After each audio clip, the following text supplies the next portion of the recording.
केळीच्या पाण्यावर जेवण ओरिजिनल आनंद असा तसाच आमच्याकडे नाही आहे. आमच्याकडे केळीचे पानं नाही, फार फार तर केळीच्या पाण्याचे डुप्लिकेट टाकतो. तुमच्याकडचा जेवणाचा आनंद. आणि लोक पंक्तीमध्ये एकाचा संपला का दुसरा श्लोक म्हणायचा. आमच्या दिंडीमध्ये एक वारकरी हो इतका जास्त श्लोक म्हणायचा, लोकांना जेव द्यायची फुरसत नाही, त्याचे श्लोक संपायचे नाही. मग शेवटी एक आगाव उठला आणि त्या आगावने श्लोक म्हटला, पाला तर पाला कडलिंबाचा पाला, याला पुढे बोली तो मना सक्का साला श्रीराम धैर्य. याला हळू श्लोक म्हणतात, हळू श्लोक. हा पूर्वीचा का विनोद बाजूला ठेवा. हनुमानजींचा असा महिमा आहे.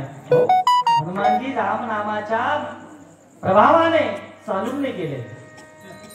राम से बड़ा राम का नाम, ऐका, राम से बड़ा राम का नाम, पुल बांधे रघुवीर चले और कूद गए हनुमान. ज्याचं नाव आहे तो चालून गेला आणि ज्याने नाव घेतलं तो हा नामाचा महिमा आहे. नवे नवे तो राम नाम घेतो, तो राम रूपच होतो. अभंगाच्या पहिल्या चरणात